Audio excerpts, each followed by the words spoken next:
Welcome, everyone. We are so excited to be here with you today, and we are so looking forward to the conversation about what we know matters to you, your success, your team's success, and your organization's success. There's a secret sauce to that success, and it's rooted in the kinds of conversations that you're having, conversations that shape your culture, and the culture that fuels your strategy. We'll share how, by improving the quality of conversations, having better conversations will help you achieve your goals. I'm Ann Creedy, Strategic Business Partner with CCL. And I'm Chuck Ainsworth, the Head of Coaching for CCL. So we know many of you are CCL fans and friends. Thank you so much for coming back to see us today. And for those of you who are new, you're in for a special treat. This is a very special place. CCL has been largely pioneering and informing the field of leadership for the last 50 years. You may have heard of 70-20-10. Wow. Well, that started here at CCL in our lessons of research. It has been used by L&D professionals across the globe. 360s, you've probably taken one. CCL develops 360s for developmental purposes, and we have the world's largest psychological database that is the foundation of the groundbreaking research that we do. And in fact, some of that groundbreaking research has been in the women's field. And so another fun fact about CCL is we literally wrote the book Breaking the Glass Ceiling in the early 80s and launched the first global women's leadership development program. But our innovation doesn't stop there. And today we are going to talk about how conversations shape culture, how culture drives strategy, and how you can create a common understanding and language around the quality of conversation and increase business performance. So we want to hear from you today, so we want to encourage you to use the chat box and ask questions, but we're going to start with a question first. So if you would, please, in one word, describe your culture, one word or one phrase, and make sure you use all attendees so we can see and everyone can see your answer.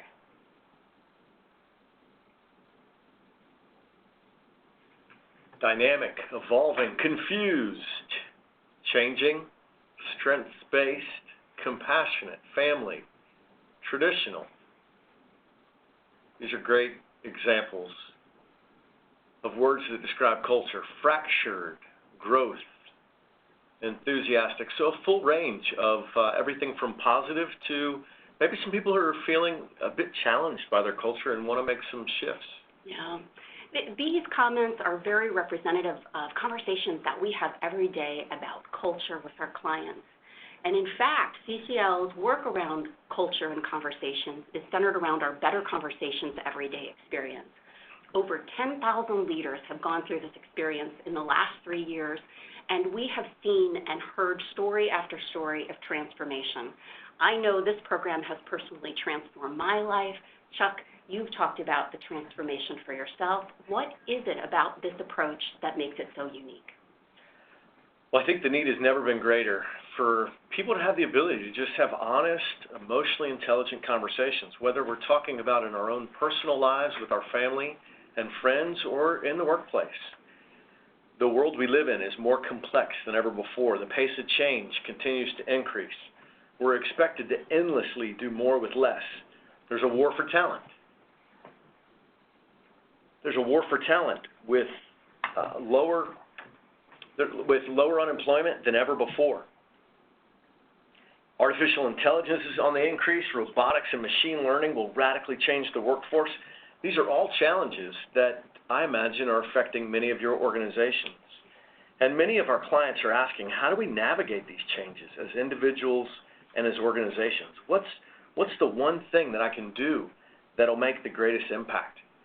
Look at the slide for just a moment. This is fascinating, if not a bit concerning. Did you realize that only 12% of Fortune 500 companies that were on the list in 1955 remain on that list today?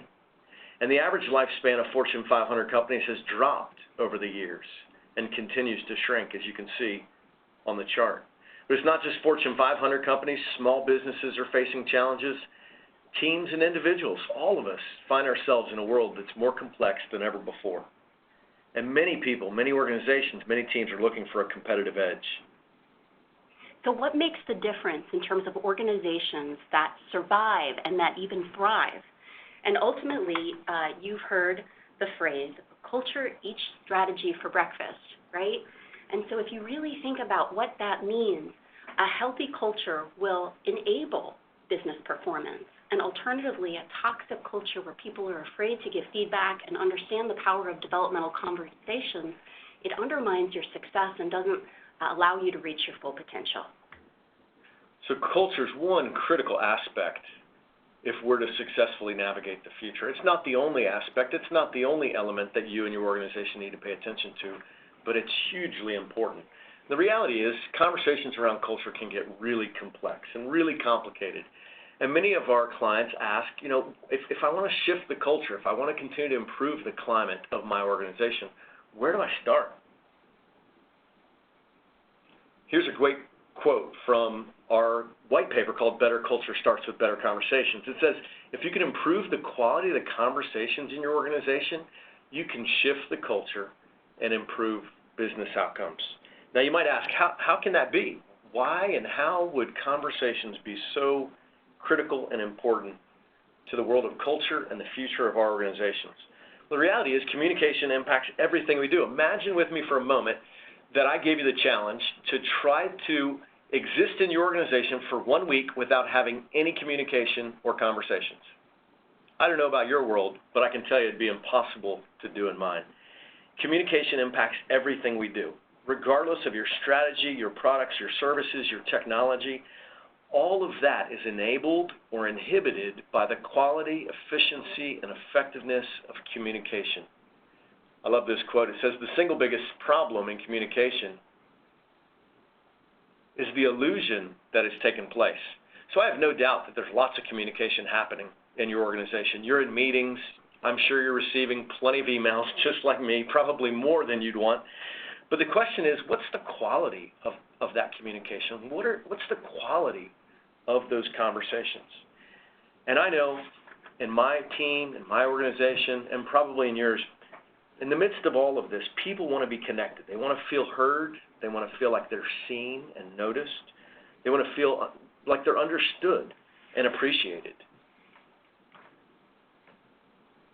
So when you think about who's having conversations at organizations, of course it's everyone.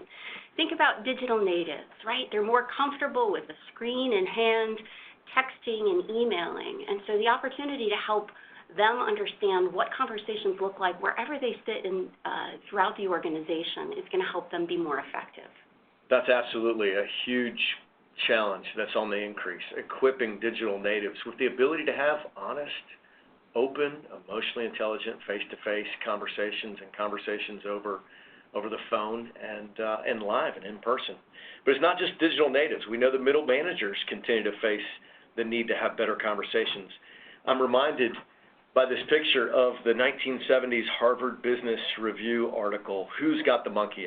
It's still one of their all-time most viewed and requested articles. And in that article, it talks about the manager who's working long hours with a long line of people outside of his or her door. And all day long, that manager is hearing about challenges that their employees are having. And minute by minute, that manager's task list is getting longer and longer and longer as those monkeys are come and dropped off metaphorically in his or her office. And he's left hours late into the night dealing with each one. So how do we equip middle managers to be able to delegate more effectively, to be able to hold their teams accountable, to be able to develop their teams to solve some of their own problems, and to be able to push decision-making down so that they're not a logjam? But it's not just digital natives and middle managers. The same is true at the top of our organization. The picture reminds me of the well-known story about the emperor who wears no clothes. What we know is that senior leaders aren't necessarily any better at conversations just because they've been in the organization longer, have more tenure, or are closer to the top of the organization.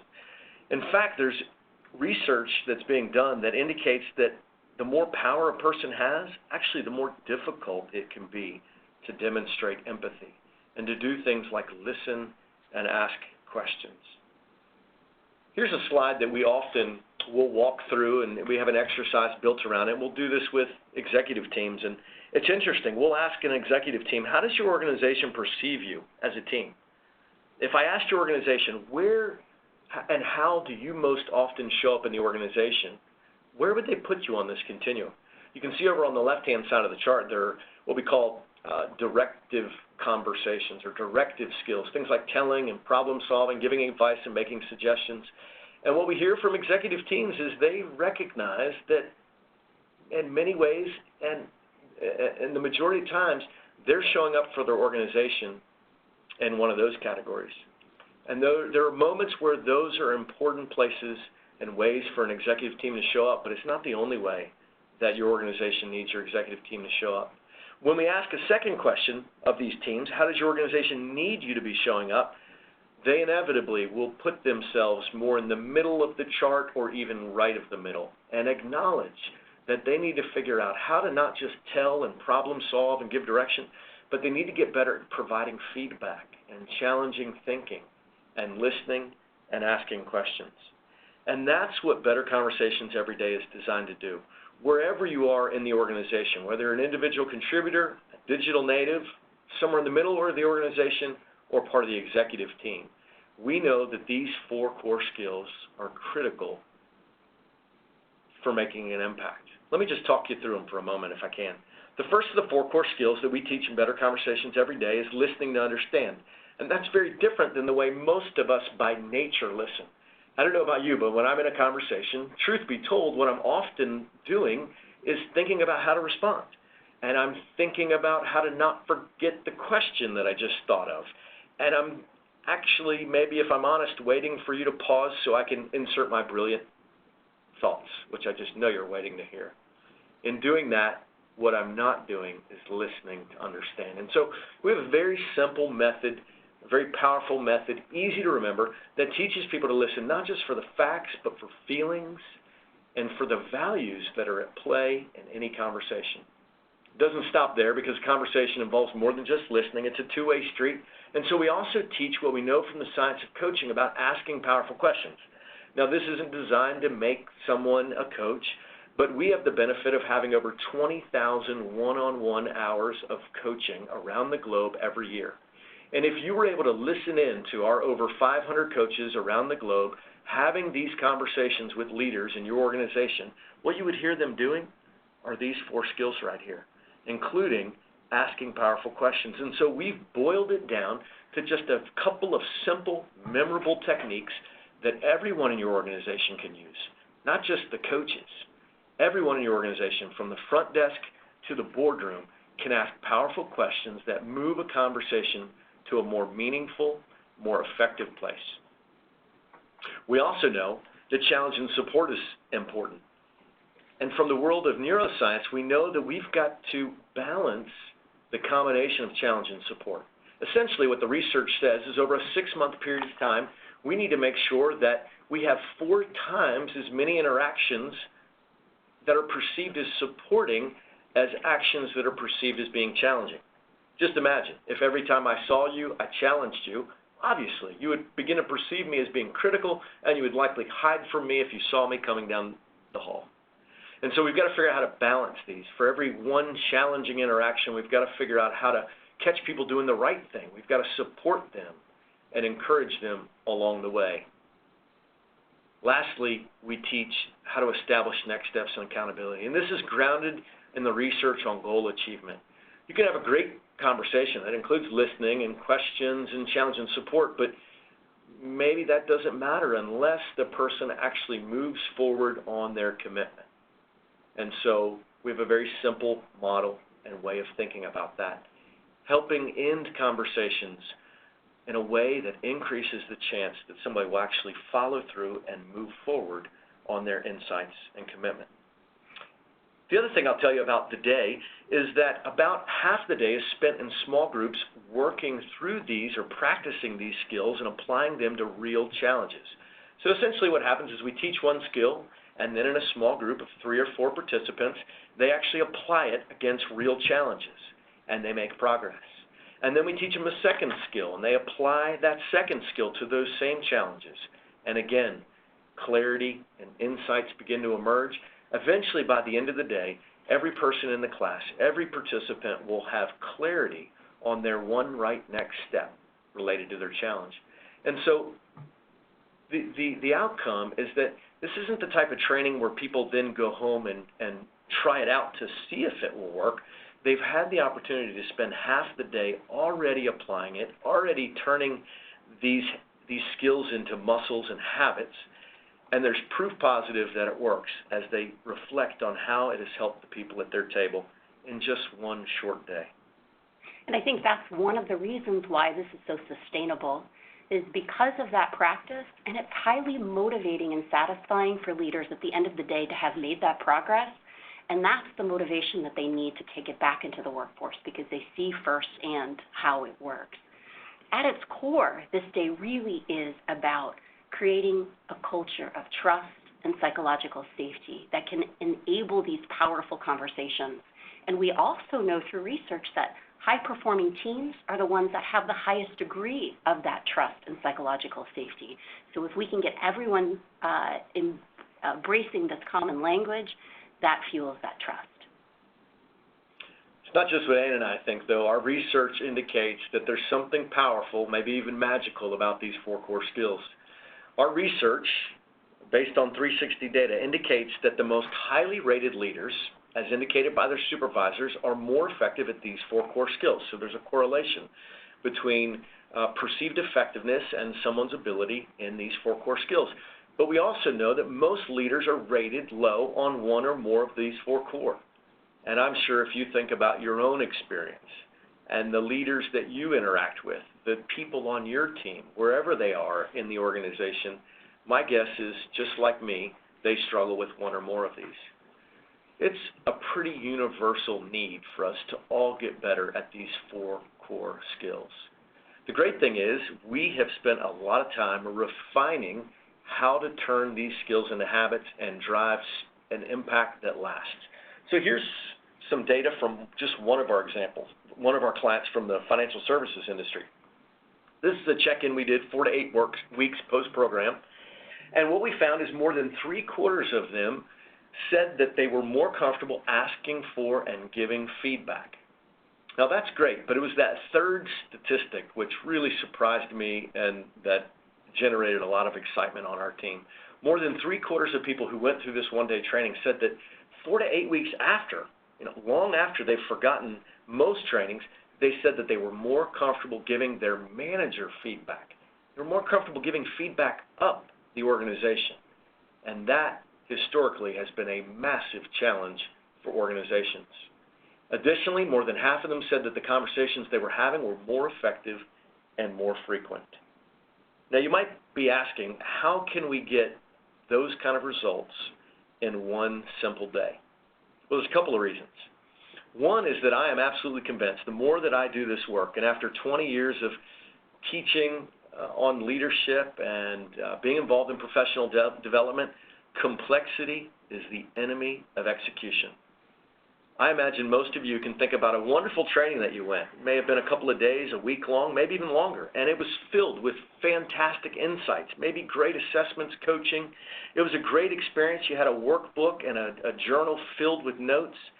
Reality is, by the time you get home, you've forgotten most of it. And so we have intentionally tried to create better conversations every day with an elegant simplicity that works in what I call the fog of war. The fog of war is when you're in the moment, when you're not going to be able to reach for your notes or the workbook from class. The fog of war is when your amygdala, your brain is hijacked by emotion. There's stress, there's pressure, there's a time crunch. You've got to be able to recall, almost like muscle memory, you've got to be able to recall what are the skills, what are the couple of techniques that I know are useful in almost every situation. Just like you described in your story with your son earlier on our call. Well, it's about, it really resonates, your brain being hijacked. And so when we talk about their conversations and we talk about, obviously, how this fuels our work performance, it's very beneficial in our personal lives too. And so this particular story is I have a 10-year-old son who has been struggling mightily in school. We have been working very, very hard and thought we'd made some great progress. That little boy came in the door one day with no less than 4 pieces of really horrible news that really felt like it set us back. And I remember experiencing a whole range of emotions. I was a little bit annoyed and mad because we had worked so hard and he hadn't done well. I was worried for him. I felt despair, and I really could feel myself standing in the kitchen shutting down. And at the end of the day, all I could think about was LACE, and LACE is those 4 core skills. So I listened to understand, and I asked powerful questions. I learned insights I wouldn't have, and it was the only thing I could think to do in that moment, and it was the perfect thing. I can definitely relate. I can tell you stories about from my own personal life how these 4 core skills have been helpful, but the same is true in our professional world. As the leader of the coaching practice here at the Center for Creative Leadership, I have about 24 full-time employees on my team, and together we support over 500 coaches around the globe. And, what comes along with that are things like budgets and deadlines and expectation and performance to manage. And when things get heated, when things aren't going well, my tendency is to get directive, to start to try to cut through the clutter and confusion and to share my point of view and to advocate for it and try to move through things so I can get to the next task. And when I step into that energy of being very directive, oftentimes I'm met with resistance. But if I can slow down and just remember to first listen to understand, to ask a couple of powerful questions, inevitably the conversation goes better. It's this elegant simplicity that allows us to remember it and to lean on it when it matters most. So that's one of the reasons that it has this incredible stickiness and high impact in just one day. The other thing I can tell you that makes this approach really powerful is that it's not manager training. For decades, we did manager development specifically around coaching skills, and we still do some of that work, but we found that it was challenging because regardless of how well equipped managers were to have these conversations, we weren't dealing with the other half of the conversation, the employees who didn't have access to the training. So imagine with me this story. You can see a fish tank on your screen. And imagine you've got a fish tank and it's filled with algae, just like you can see here, and those fish are covered with algae. And you take a couple of those fish and you put them in a nice clean bowl of water. And you treat the water and you do whatever you need to do to get those fish clean and healthy. And then you put them right back into the same algae-filled tank. What would happen? In a few minutes, if not hours or a few days, those fish would look just like they did before you took them out of the tank. I'm convinced that the reality is we've done that far too often in leadership development, where we take people out of their organization and out of their team, we bring them to a phenomenal multi-day program with some of the best insights in the world. At the end of the program, they return back to the same organization, the same team, the same fish tank, and we wonder why we don't get the sustainable results we're after. Better Conversations Every Day is a different approach. It's intentionally designed as an organizational intervention, not just a manager training. It's designed to be an agent of change for the entire culture. It's designed to change the way every person in the organization interacts. When we have that common language within a team, a function, or an organization, that language can lead to much better outcomes. CCL, for example, has actually taken every single employee through this experience. We believe in it so much. And at the end of the day, sometimes we don't have better conversations, right? Even if we all know what a better conversation looks like, but after those conversations happen, we can go back. And I can think of one particular instance where I had a very poor conversation with a colleague that literally ended up with hanging up the phone, felt terrible afterwards, and knew that we were not at a place where we could see eye to eye, but that was not the way to have the conversation. I sent an email and said, hey, I'd really like for us to reconnect and have a, quote, better conversation. I got an immediate response from the colleague that helped me feel hope that we were going to get to a better place because he met me right where I was. By the way, we scheduled that conversation for 2 weeks later. Neither of us were ready to do it right away. And what happened was really terrific. Did we see eye to eye? Absolutely not. But did we have a conversation about how we could have done better and shown up better for each other to understand our perspective? And we celebrated at the end of the conversation how it helped build trust because we didn't know each other very well and, in fact, in an accelerated way. And I'm pleased that I have a really productive and happy relationship with that colleague versus seeing them in the hall and wanting to duck down another one. What you've described is changing the culture. Another way to think about this is you've changed the operating system in the organization for how people interact. So imagine with me, today I've got a Windows PC computer here that I'm running the WebEx on, and the reality is Microsoft Windows is the operating system, and that enables or inhibits everything that I'm trying to do on my computer. You can think about communication in that way. Communication is like an operating system in your organization. If it's slow and inefficient and ineffective and filled with toxicity, it's going to impact every program, every priority, every initiative that you have. The old operating system that many of us have experienced in our organization is communication is downward. It reflects command and control or hierarchy. There's maybe an over-focus only on the facts. And you can see some of the other characteristics of the old operating system here. And what many of us are trying to do is shift to a new way of operating, a new way of interacting with each other, a new operating system, if you will, where communication is multidirectional, where there's transparency, where there's accountability up, down, and across the organization, where we're not just sharing information in our communication, but we're actually trying to engage the hearts, minds, and hands of our teams. That's what we're after. Conversations are the operating system. It enables or constrains everything else you do. So let's take a few minutes, Anne, if we can, and just share a couple of client examples and stories of how organizations that we know and have worked with are going about shifting the culture and changing from this old operating system to the new. How do we do it? Wow, there's about 101 ways in terms of its flexibility. One of my favorite examples is our work with a financial services organization, a Fortune 100 company, nonetheless. And what was happening with that organization is that they were splitting off a specific division that was forming into its own company that was going public. And so you can imagine the chaos and change that was happening in that organization. But the new leader had a vision, and so he wanted that culture to be as far apart from the hierarchical command and control culture Chuck was just talking about in terms of that old operating system. And one of the ways in which he thought that could happen is through collaborative conversations, through developmental conversations that could happen up, down, and across the organization, through an organization that could provide feedback in that very same way. And their sense was that this would be a differentiator from the competition and that they were wholly committed to it.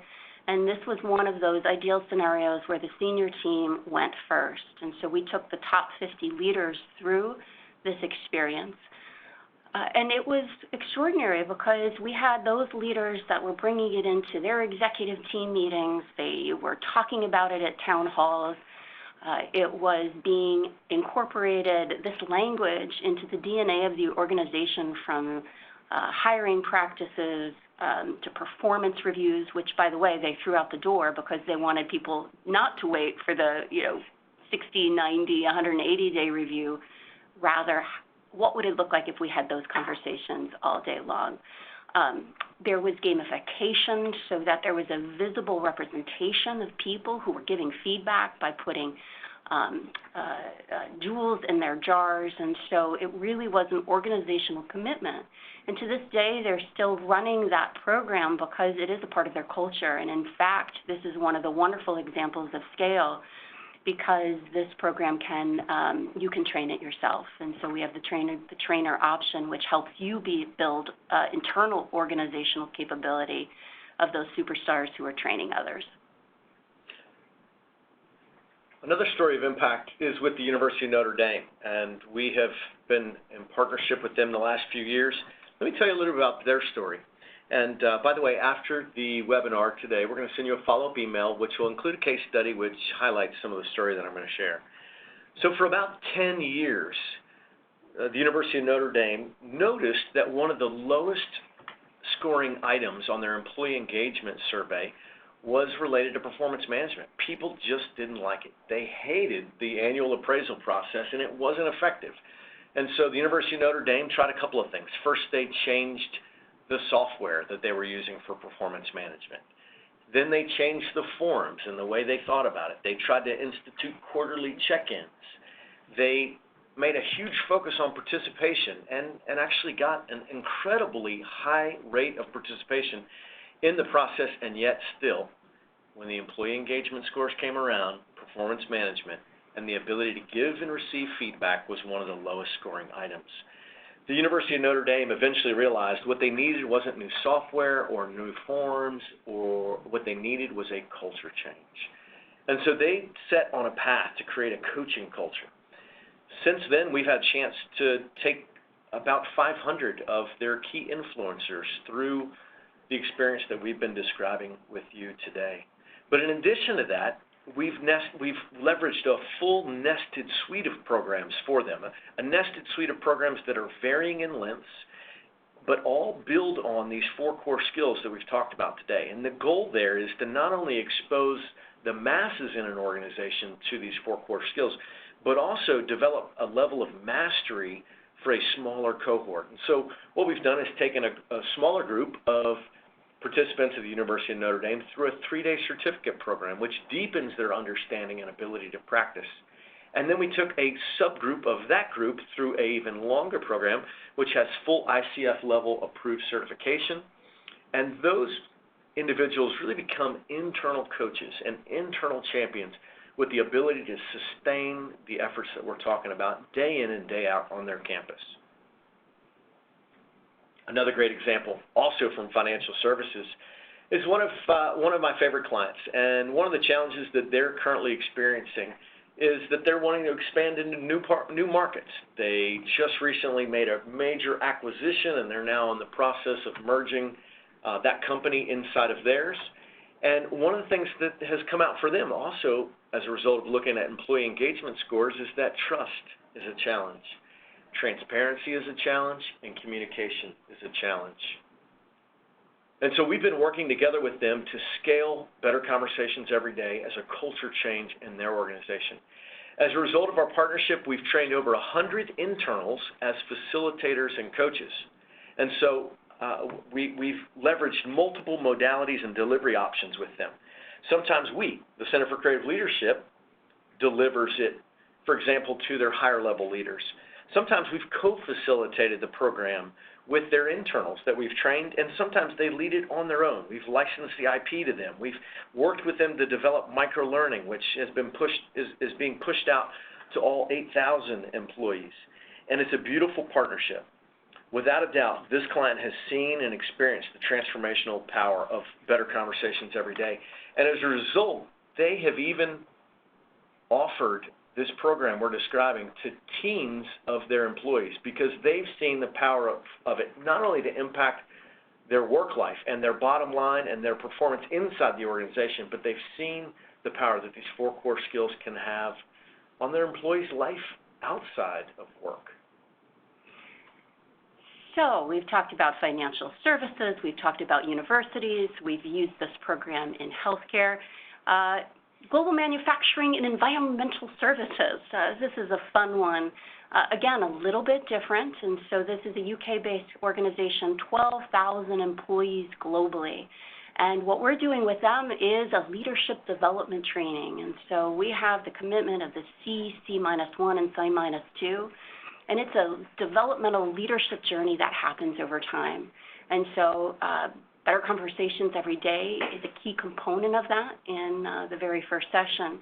And what's been really extraordinary is the way in which they've embraced that common language. And so you bet they're talking about that at their senior leadership meetings and debriefing at the end of meetings and asking the question of, did we listen to understand, or were we waiting for others to talk?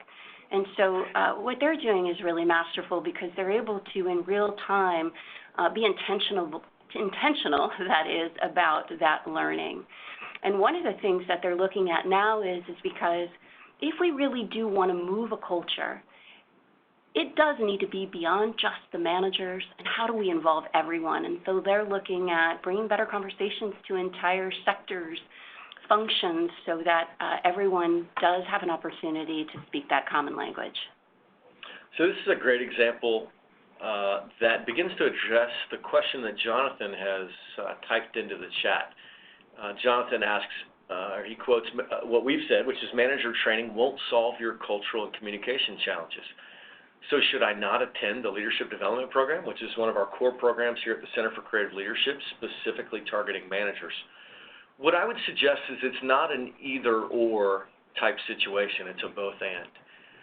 Certainly, manager training is effective when you want to change the culture of management.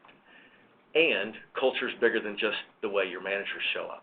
And so the example that Ann has shared here on the screen, where Better Conversations Every Day was incorporated into a much longer, year-long manager training, is a great example of where it's a both-and approach. So they're looking at how do we deepen the skills of managers, not only in conversations, but their managers need to be equipped with things like how to innovate faster and better, how to focus on safety, which was really important for this client. And they're also wrestling with now how do we cascade this down and across our entire organization so that there's some core building blocks, some foundational commitments that every person in the organization can rally around. And for them, Better Conversations Every Day is part of that, part of the answer to that question. So that's a great kind of segue into the next portion of our call today. I want you to imagine with me the possibility. We've proposed that if you can improve the quality of conversations in your organization, that you can shift the culture and improve business outcomes. If this has provoked your curiosity, I hope that you'll watch for a follow-up email that we'll be sending you shortly after this call, where you'll have an opportunity to do a couple of things. One is you can download the Better Culture Starts with Better Conversations Every Day white paper that myself and one of my colleagues recently wrote. And in there, we take more time to explain in detail some of the concepts and ideas that we've introduced today, as well as you can download the case study that goes into more detail about our partnership with the University of Notre Dame. So I hope you'll watch for those and other opportunities that we'll be sharing with you about ways to engage in Better Conversations Every Day and the various ways to get involved. And so we're going to move to question and answers very soon. And one of the things I want to remind you is that there will be an opportunity for an evaluation at the end of this experience. So please don't leave the experience without giving us your feedback, because we're interested in that. So one of the things we do want you to be thinking about, so Better Conversations Every Day and our work in this space is just one of the many things that CCL does. And so when you think about the leadership programs and licensing for scalable solutions, the assessments that I mentioned, and on, and of course our meaningful work in the societal advancement space, which is very special as we think about democratizing leadership and bringing it to underserved populations across the globe, we're a little bit everywhere. And so we're hopeful that you'll take a peek more in depth at our website and come back and ask us questions if something is interesting to you.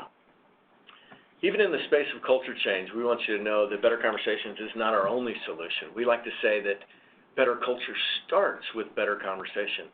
But back to Jonathan's question, it's not the only thing that needs to be addressed. And so we have a full portfolio of resources and solutions that, depending on your situation, your goals, we can leverage in partnership with you. So let's take a moment to move to a Q&A time if we can. And why don't we look at some of the questions that participants might have. So I want to encourage you to go in the bottom right-hand corner there in the chat area. If you'll make sure to select all attendees, that will enable everyone to see your question. And we'll begin to collect a few of those and have a bit of a two-way dialogue here best we can. So one question is, so where do I start if I want to build a culture of conversations in my organization? Wow. Well, where we start is where you're at. So all of our work with our clients is collaborative. And what we find is that there are going to be opportunities and challenges that are unique in every organization. So we're really working with you to uncover what's the right entry point. Yeah, absolutely. We collaborate with you, and that looks different in different organizations. We love to be able to start at the top, and you heard an example of one of our clients that was able to do that. And we know that that's not always possible. And so there are other ways to approach it. If you can't start at the top, one of the ways we like to think about it is to attach better conversations every day to a key business priority.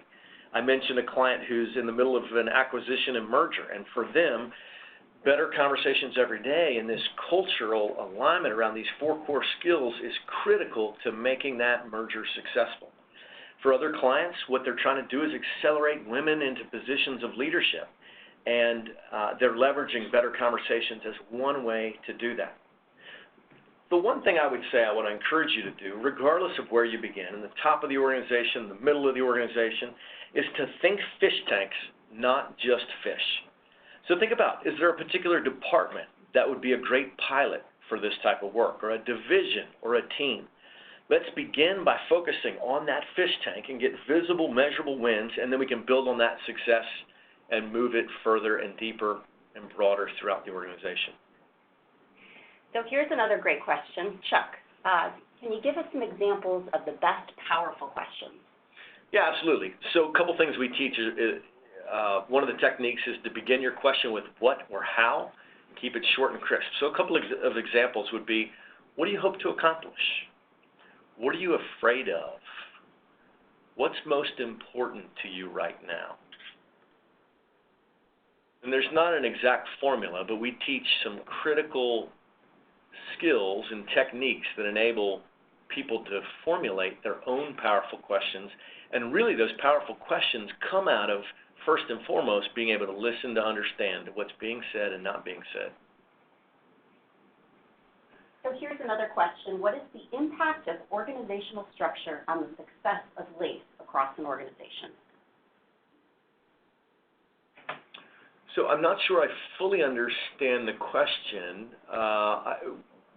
Again, sometimes we will start with the executive team in the top of the house and work with that team so that they get to the point where they have a degree of mastery around these 4 core skills and where they are champions for it. And sometimes we know that we can't begin with the executive team for any combination of reasons. And so organizational structure looks like maybe there's a clarification on the question here, hierarchy versus flat structure.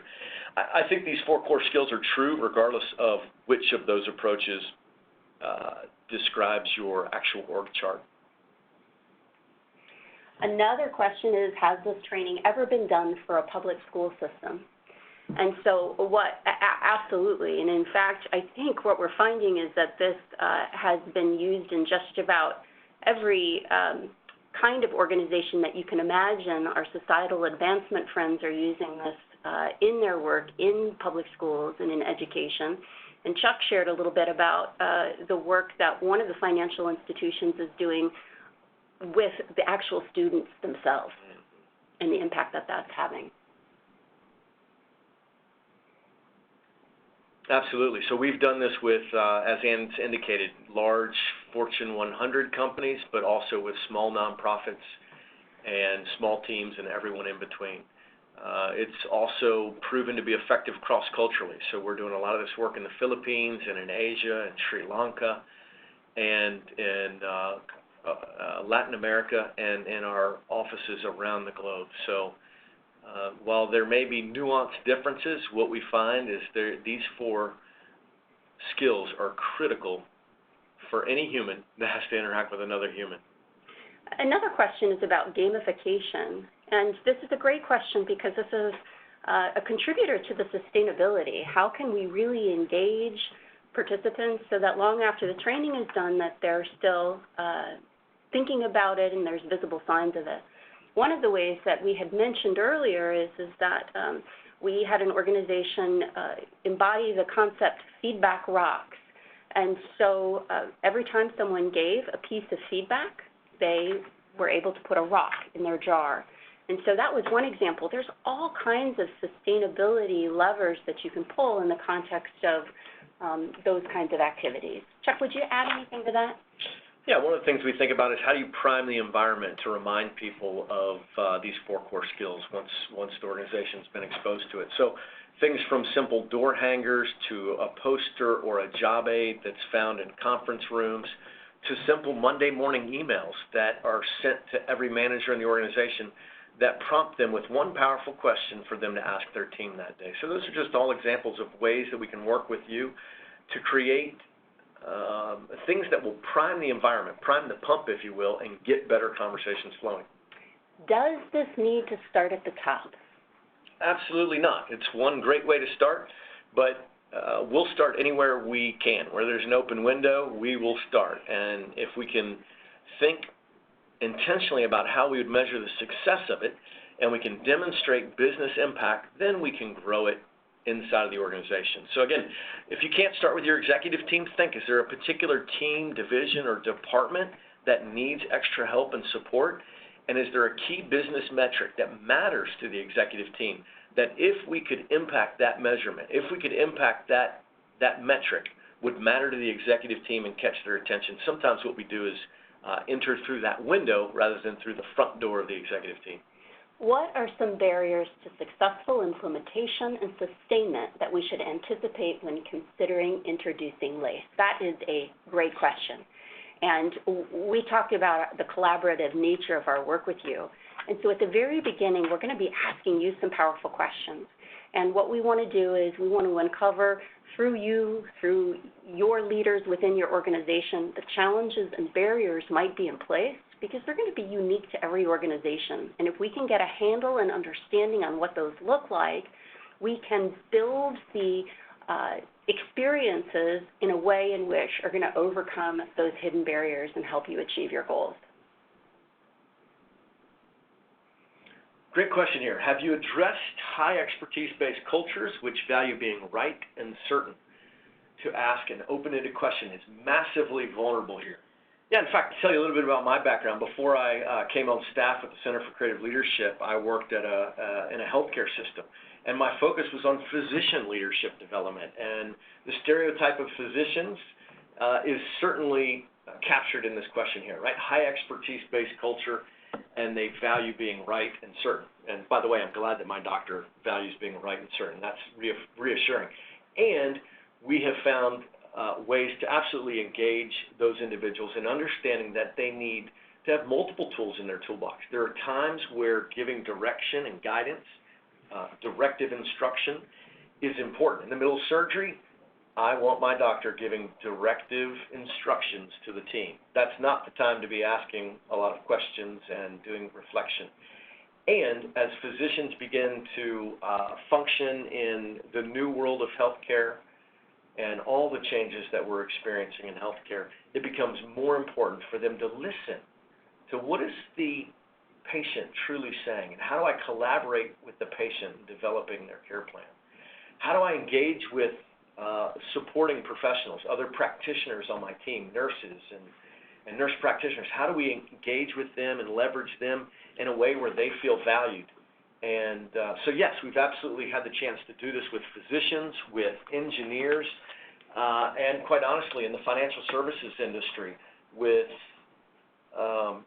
people who operate with a bottom line mentality for obvious reasons, and we found that it is truly helpful in those environments. Here's one that's going to feel very familiar to everyone. How do you recommend using these skills with an organization that's conflict averse? Boy, I think everybody's a little too nice. There are many organizations that find themselves faced with that challenge. And if that's you, if your organization is too nice, I think Better Conversations Every Day is a great thing to consider. It balances. So one of the things that's powerful about these 4 core skills is it balances what I would call maybe a slightly more softer skills of asking questions and listening, with skills that are a little bit harder in nature. Things like providing challenge and establishing next steps. So there's a balance of soft skills and hard skills mixed in here. And for that reason, we find that it has been a great tool to help people move from being conflict averse to being able to engage in healthy conversations. Part of what we hear is the reason people are afraid of having the tough conversations is they're not equipped. They're afraid that it might come off the rails. They're not sure how to approach it. And once they learn how to de-risk the conversation, once they learn a little bit about how the brain's wired and how to give feedback in a way and ask questions in a way that doesn't trigger defensiveness, they're more willing to begin to enter that water. Does it happen overnight? Absolutely not. But when they're supported by their peers, and when this becomes just the way we interact with each other in our organization, they begin to feel support and much safer in engaging in those tough conversations. But let me say, and I think it's important to know, that better conversations every day and the 4 skills we teach, the great thing about it is it's not designed just for the hard conversations. It's designed for every conversation. And so what happens oftentimes with people who are conflict averse is first they practice these skills in positive conversations, in safe conversations, and they refine and develop the skill there, and then they have the confidence to begin using those same skills in what you might call the sweaty palm conversation, the more difficult and challenging conversations. Can you give us some examples of weak questions? Sure. So why did you ask that? Right? When you hear me ask that, maybe it could trigger some defensiveness. What were you thinking? Another weak question is just one that's really long. So I know yesterday you mentioned to me that you're facing a challenge with your team, Anne, and you mentioned, possibly rethinking roles and responsibilities, and you mentioned situational leadership and being able to show up in different ways. And so I'm just wondering what you're thinking now, Anne. So there's an example of where I've mushed together lots of comments and ideas in a confusing way and snuck in a few questions along the way. And oftentimes it leaves the listener going, what's your question? So we know that powerful questions are short, crisp, open-ended, and they focus more on the person than on the problem. What if an organization doesn't have a budget and they want to improve in this area? I'm noting the word desperately. So we have a full nested suite of programs. We've spent a lot of time today focusing on the one-day version of our approach to teaching these 4 career skills. I alluded to the fact that we have a 3-day program as well as a full coaching certification that's built around this. But the other thing we have, and if you are really constrained with resources, one of the things you might want to do is check out our Listening to Understand workshop kit. You can go on our website and find that. Maybe we'll include it in a follow-up email just so that you can have a quick link to it. That's a workshop kit that is relatively low cost. There's no certification or training required, and it teaches how to listen to understand and begins to introduce the idea of how to ask powerful questions. You can facilitate this on your own, again, without any certification or going through a training, and you can facilitate it in 2 to 4 hours inside your organization. So that might be a great place to start if you're not in a position to do something larger at this time.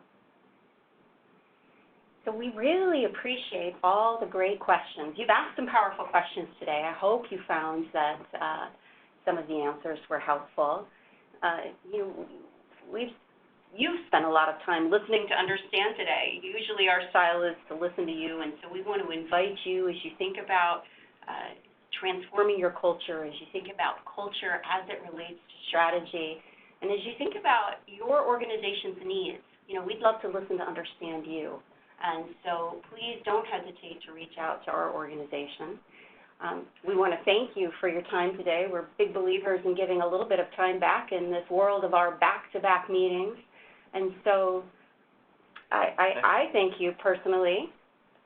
Yeah, and I do as well. And here's a little challenge as you leave the call today. Whatever your next meeting is, I want to challenge you to not just listen for the facts, but I challenge you to listen for feelings and values that are a part of the conversation in your very next meeting that you have today. Doing that one simple skill will move you forward in having better conversations every day.